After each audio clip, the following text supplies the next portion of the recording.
You ever roll up to your own land and see a gleaming toll gate blocking your family's road? A road older than most of the state? I don't mean a neighbor's cattle crossing. I mean a fortress-grade, blinding white gate, poured in concrete like some developer's fever dream, flanked by fresh $25 toll, and trespassers will be reported signs, both so new the price tag glue hadn't dried yet. Well, that's exactly what I saw. 5 miles out from my ranch. That's the kind of morning that'll knock the wind right out of you, and not in a good way.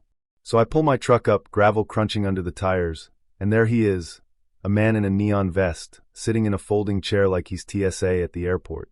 Clipboard in hand, all business. Morning, I say, already feeling the headache come on. Good morning, sir, he chirps, as if that badge, Canyon Heights Security, actually means something. I'm going to need you to pay the community toll before I can raise the gate. For a second, I thought he was joking. You what?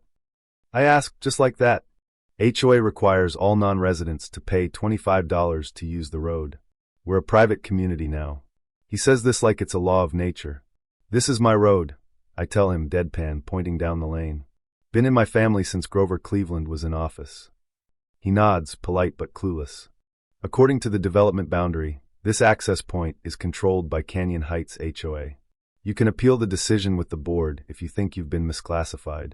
I almost laughed, almost. I lean out the window, voice flat. Son, I was driving this road before Canyon Heights was anything but limestone and deer tracks. You're trespassing on private property, not me.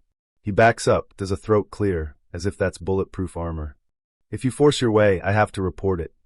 HOA said call the county sheriff if anyone resists. My blood pressure ticked up, but I kept it civil. What's your name? Brian. Well, Brian, I'm gonna turn around.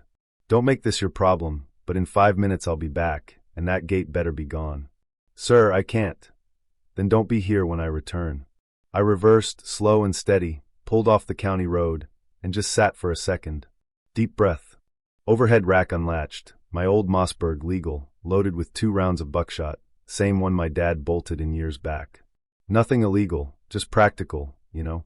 When I pulled back up, Brian was still there, phone in hand, eyes wide. I have to report. I racked the slide. He dropped the clipboard and bolted. Didn't even grab his chair. I stopped the truck inches from the gate, stepped out, aimed, and fired once. Lock popped in a spray of sparks. Gate swung wide like it was relieved to be free. I rolled through, not angry, not scared, just done with these paper pushers thinking land's just a checkbox on a development plan. Pulled out an old sign, red and white, big letters, private land. Stay out. Access by court order only. Hammered it in right next to my great-grandfather's stone boundary marker, just in case anybody forgot where they were. Back at the house, coffee in hand, dogs fed, I settled in to fix the old hay baler's gearbox. Thought it was over. Not even close. Hour later, an unmarked pickup slides up the drive. Guy in a tan uniform steps out, drops an envelope in my mailbox, and peels off before I can even wave. Civil court summons from Cale County, blue ink all over it. I sliced it open with my pocket knife. The HOA's complaint, I'd brandished a firearm, threatened a licensed guard, destroyed community infrastructure, and trespassed on their road. Damages, injunction, restraining order, the works. I actually laughed. Aggression, on my own damn land. Time to call in the cavalry. Gina Alvarez, my land use lawyer, no nonsense, helped me before when a pipeline company tried to sneak through the south pasture. She listened, then asked me to read the complaint word for word. She whistled. They're claiming the road is part of their internal street plan? That's not just wrong, that's reckless. Send me your deed, the 1937 servitude grant, every map you've got. I'll draft a response. Next, I called Tom Randall, geodetic surveyor. Tom, bring your GPS rig, county overlays. Someone's trying to steal my road. He agreed, no hesitation. Last, Jack Morris, deputy, old high school buddy. Jack, your office sign off on any kind of checkpoint on Harper Road? He laughed. Hell no. HOA sent a notice about a security install. No permit, no court order. They didn't even ask for traffic detail. Why? I explained. Clint, that's illegal as hell. I'll pull the file. By noon, Tom's F-250 was in my drive, tripod and rolled maps in the back. We spread it all out, deed, servitude plat, county GIS photos, HOA's glossy map. My road, Harper Road, was clear as day, private access. On the HOA map, redrawn as Canyon Ridgeway, a winding community road curving up to my gate. See this? Tom tapped. They shifted the line about 70 feet, subtle, but you overlay it and it jumps out. Whoever did this knew exactly what they were doing. He set up GPS to get new coordinates. Full report, county benchmarks, overlays. If they used this in court, that's fraud. Evening sun was red as the hills when Jack called back. Clint, HOA attached a revised map, signed by some surveyor Miller. Problem? Miller retired 2 years before Canyon Heights broke ground. Signatures dated last spring. Let that sink in, dead man's signature. Smells like forgery, Jack said. Get your lawyer ready. As the sun slipped away, my phone buzzed, a blocked number. Garbled voice. You don't know me, but I installed that gate. Check your mailbox tomorrow. Click. I stared at the ceiling most of the night, not scared, just running the angles. How a group could try to rewrite 100 years of history with a map and a gate. At dawn, coffee in hand, I walked to the mailbox. Manila envelope, no return address. Inside? Flash drive, sticky note. For your lawyer, backed up elsewhere. I plugged it in grainy dashcam video, clear audio, timestamp 2 weeks back. A white SUV at the new gate. Man in contractor gear gets out, walks to a woman, clipboard, sunglasses, arms crossed. Miss Hale, he asks. Yes, thanks for coming early, she says. That voice, Karen Hale, Canyon Heights HOA president. This isn't a common road, the contractor says. Deed says private access. You'll want county clearance. Karen waves him off. We have an adjusted map. Our attorney says it's enough. We need this up before the ranch guy figures it out. Contractor hesitates. Not sure that's legal. We're just putting up a gate. He can pay the toll. If he makes a scene, security handles it. If he gets aggressive, she looks right at the camera. That works in our favor. We accuse him of threatening staff.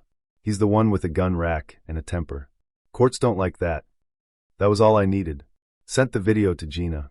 She called back, fired up. This is premeditated abuse of process, evidence manipulation, coordinated effort to provoke you. Judges do not tolerate this. Tom delivered his survey.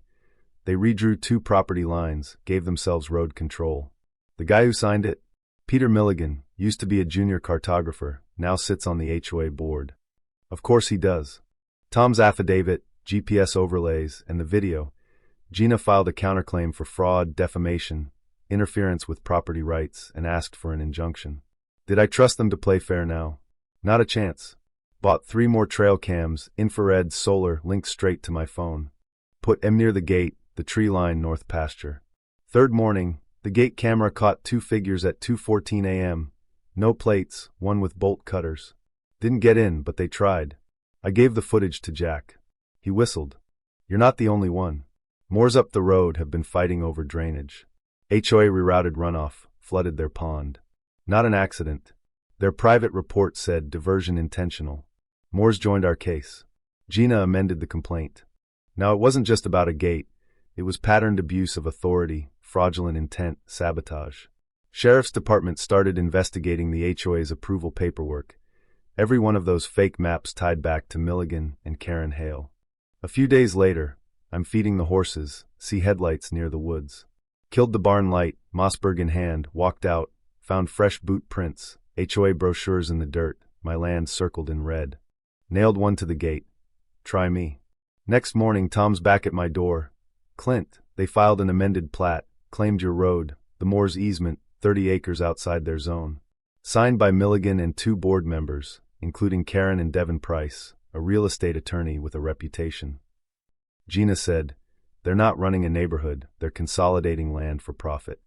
We filed for expedited relief, new maps, drainage sabotage, forged plats, attempted gate tampering.